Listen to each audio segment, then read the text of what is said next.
नहमदुहु व नुसल्ली व नुसल्लिमु अला रसूलिहिल करीम। बिस्मिल्लाहिर्रहमानिर्रहीम। जो इंसान अपनी हकीकत को जाना वही मर्द मोमिन, वही मर्द दाना। जिस तरह से जब आप एक घड़ी में देखो तो आपको उसमें 3 सुइयां नज़र आती है। एक सेकंड को बताने वाली सुई, दूसरी मिनट को बताने वाली सुई और तीसरी घड़ी को बताने वाली सुई। सेकंड को बताने वाली सुई सबसे ज़्यादा हरकत करने वाली नज़र आती है। मिनट को बताने वाली सुई की हरकत में कमी होती है, उसमें कुछ सुकून नज़र आता है। और सबसे ज़्यादा सुकून घंटे को बताने वाली सुई में होता है। बिल्कुल जैसे ये सुइयां हैं उसी तरीके से इंसान भी नज़र आते हैं। कुछ बहुत ज़्यादा बेकरार, परेशान, मुस्तरिब, तो कुछ मिनट वाली सुई की तरह सुकून में नज़र आते हैं। उनमें भी हरकत होती है लेकिन बहुत ज़्यादा हरकत नहीं होती। तो कुछ सुकून में लोग नज़र आते हैं। और इन घड़ियों की कांटों की तरह आप इंसानों को भी गौर से देखेंगे तो ये इन 3 किस्मों में बटे हुए नजर आएंगे। जो इंसान सबसे ज्यादा बेकरार, परेशान और मुस्तरिब वाली कैफियत में है तो वो आखिर क्यों ऐसी कैफियत में है। और कुछ जो दरमियानी कैफियत में है तो वो उसकी ऐसी कैफियत क्यों है।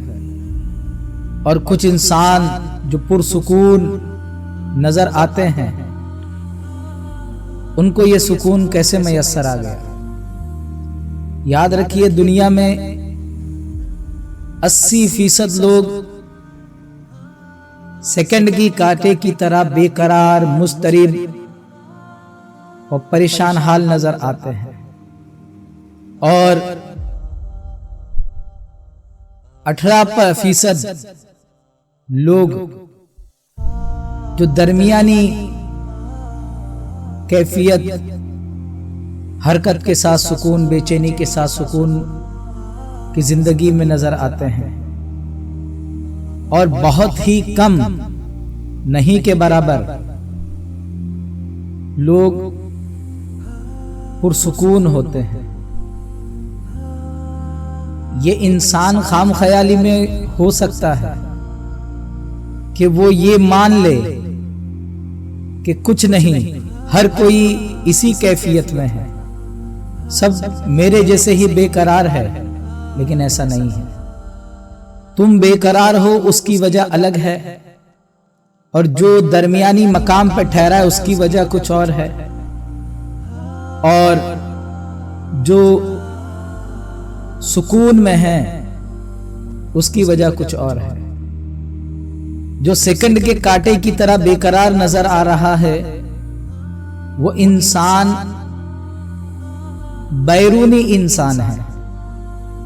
और जो मिनट की कांटे की तरह नजर आता है इंसान, जिसमें हरकत भी होती है, सुकून भी होता है, वो इंसान जिस्मानी इंसान है। और जो सुकून वाला जो इंसान नजर आता है वो रूहानी इंसान है। बैरूनी इंसान ये हमेशा बाहर भटकते रहता है। इसमें ख्यालात के यलगार बहुत ज्यादा होते हैं। इतने ज्यादा ख्यालात होते हैं कि ये अपने जिस्म पर आकर ठहरता ही नहीं। ये अपने जिस्म के साथ जहां है वहां होता ही नहीं। ये ख्यालों में भटकते रहता है और हर ख्याली चीज उस पे असरअंदाज होती है। जैसा एक इंसान कहीं से गुजर रहा हो और उसके करीब में ही कुछ लोग झगड़ रहे हो, एक दूसरे को बुरा भला कह रहे हो, गालियां दे रहे हो, तो इस इंसान को वो गाली सुनने के बाद कुछ ऐसा इफेक्ट नहीं करेगा जैसा कि कोई इसको गाली दे दे तो करता है। जैसे वो बाजू में लोग झगड़ रहे थे तो वो सिर्फ बोलेगा झगड़ना अच्छी बात नहीं है, लेकिन अगर कोई वो झगड़ा छोड़कर खुद इस इंसान बैरूनी इंसान को अगर गाली दे दे तो इसके केमिकल पूरे बदल जाएंगे। अगर इससे पूछा जाए कि जब बाजू में वो आदमी किसी और को गाली दे रहा था तो आपको क्यों नहीं फर्क पड़ रहा था, क्योंकि अल्फाज तो वही खराब थे, लफ्ज जो चुने जा रहे थे वह गाली के ही अल्फाज थे, तो तुमको वहां नहीं फर्क पड़ रहा था। अब सिर्फ उसने अपना चेहरा बदला और चेहरा आपकी तरफ किया और जो है आपके जिस्म की तरफ देख करके सिर्फ उसने जो है चंद अल्फाज जो वहां मुंह फिरा के दे रहा था तो आपको बुरा नहीं लगा। अब जब आपको देख करके देने लगा तो आपको खराब लगने लगा, इसलिए कि अब उसके ख्याल में जब उसने जैसा ही चेहरा आपको भेजा तो वो पहले उसके ख्याल में वो गाली उसको नहीं लग रही थी, और अब जब उसकी तरफ चेहरा करके बोलने लगा, उसका नाम लेके बोलने लगा, तो अब इसके ख्याल ने ये बात उसके समझ में डाली कि अब ये गाली तुझको दे रहा है। अगर ये अब भी यही ख्याल रखे कि ये गाली मुझको नहीं दे रहा है तो ये आदमी हो सकता है कि वैसा जो है अफेक्ट होगा नहीं और ऐसा उस पर असरअंदाज नहीं होगी। लेकिन ये ख्यालों में बंधा हुआ, ख्यालों में खोया हुआ आदमी है और ये ख्यालों का गुलाम आदमी है, जो बैरूनी आदमी है, उसे असरअंदाज कर जाएगा। और इसी तरीके से ये आदमी जो है गोया एक मशीन की तरह जिसे सामने वाला रिमोट कंट्रोल की तरह इस्तेमाल कर रहा है और वो इस्तेमाल हो रहा है, और ये आदमी इसीलिए बहुत ज्यादा परेशान, बहुत ज्यादा हरकत और बेकरारी में और अपनी शान से हटकर नजर आता है। ये बैरूनी इंसान है, ये अपने जिस्म के साथ जहां है उस जिस्म के साथ भी नहीं होता। और जो दूसरा जो मिनट की सुई की तरह जो इंसान है वो अपने जिस्म के साथ होता है।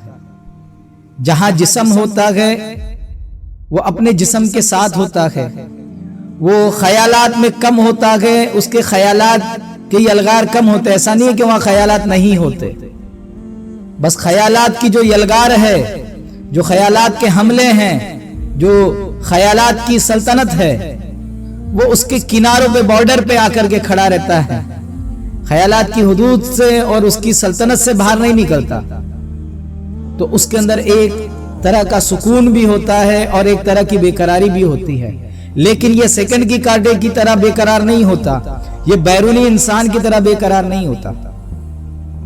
ये अपने जिस्म जहां है और ये इसकी सोच कम होती है, जहां तक के इसको नजर आता है, सुनाई देता है, ये उतने ही सोचने के ऊपर जीता है।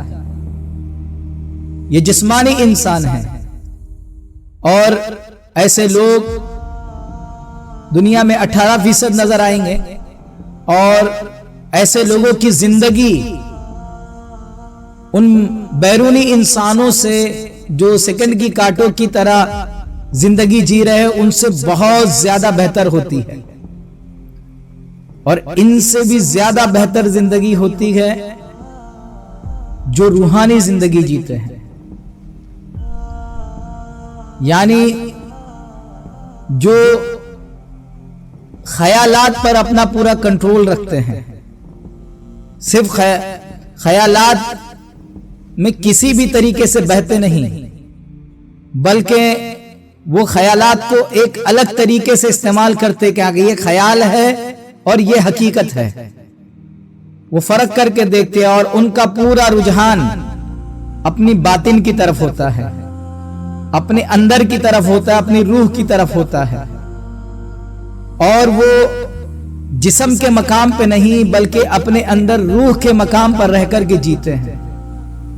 और जब वो ऐसी रूहानी जिंदगी जीते हैं, वो जिंदगी के साथ जीते हैं। रूह क्या है? जिंदगी है। और जो जिंदगी के साथ जीता है उसका जीना असली जीना है। तो जो रूहानी शख्सियात होती है वो असली जिंदगी जीती है, उनको असली जिंदगी का मजा मिलता है। और ऐसे लोग इस दुनिया में बहुत मुश्किल से 2% है। ये बहुत बड़ा आंकड़ा बोल दिया जाता है। बहुत ही कम लोग मिलेंगे कि जो आपको आप ऐसी जिंदगी जीने वाले होंगे। हमको अपने बैरूनी जिंदगी से निकल करके जिस्मानी जिंदगी और जिस्मानी लेवल से निकल करके रूह के लेवल पर आने की कोशिश करना चाहिए। मौला तबारक व तआला हमें रूहानी इंसान बनने की तौफीक अता फरमाए।